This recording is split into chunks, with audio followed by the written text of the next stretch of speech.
I was a 9-year-old kid in the 1960s, had a big afro, and visiting some relatives of a friend of mine in Virginia. So I was in Virginia. There was the small black and white TV, and there were the first fuzzy images of Neil Armstrong taking his first steps on the moon. The moon, The moon is up there, but how does it, you go through this sort of existential, are they really up there? Because you can see the moon. It's not something hidden. You didn't need special apparatus to know that the moon is up there. It's there. And I remember thinking distinctly, first moon landing. Be the beginning of a whole new era. And I'm sure I was not alone with those thoughts. But because I was certain, as was everyone else, that it was the beginning of an era, I didn't jump for joy or do somersaults. I just said, it's the beginning. So there we were anticipating the moon landing.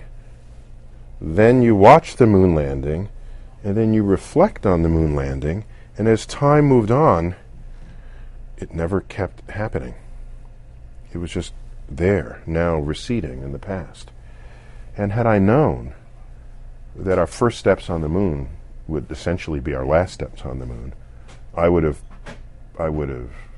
done somersaults. I would have said, oh my gosh, this is a unique moment in the history of our species. Never to happen again. Let me revel and celebrate and pop champagne corks. I would have felt differently had I known that that was the beginning of the end rather than the beginning of the beginning.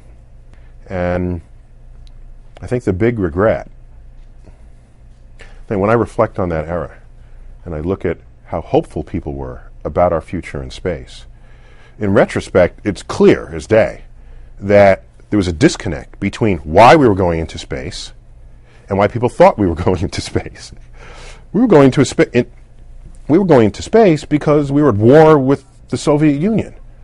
War drives the flow of money like no other force of nature. And it cost a lot of money to go to the moon. So in that regard, it kind of helped that we were at war with the Soviet Union. It enabled Congress to write checks that they wouldn't otherwise have written. So what happens? We beat the Soviet Union to the moon. Checks stop getting written. All right. Mars gets farther away. Mars recedes, which was the natural next step. If exploration was just a natural thing that we did as Americans, we would have been on Mars by the early 1980s. And it became clear in retrospect that without the military driver, that was never going to happen.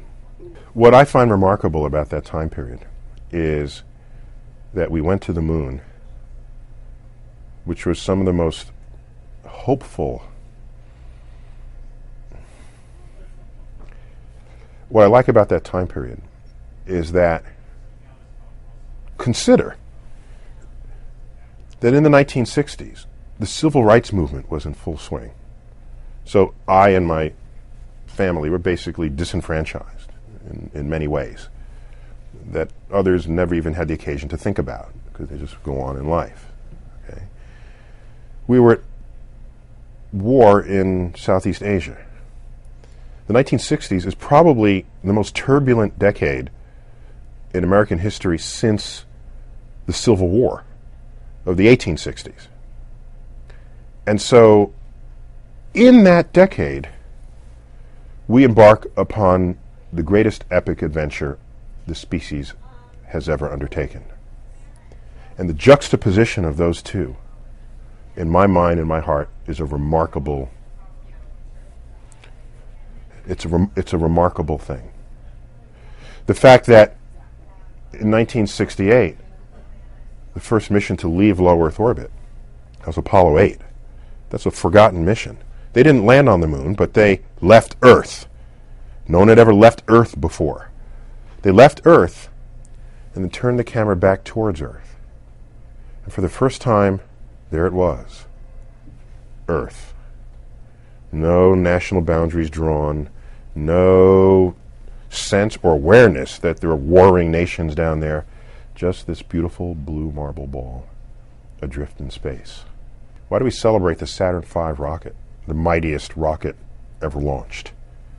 The rocket that took humans to the moon. We celebrate it as much as we do because we haven't done anything better than it since. Had we done better things than it since, we would dust it off, put it in the corner of a museum and say, wasn't that cute? Look at how they got to the moon back then. Whatever is the metric of the advance of technology as a means of getting us into space, it hasn't happened since the Saturn V rocket, and that was 40 years ago.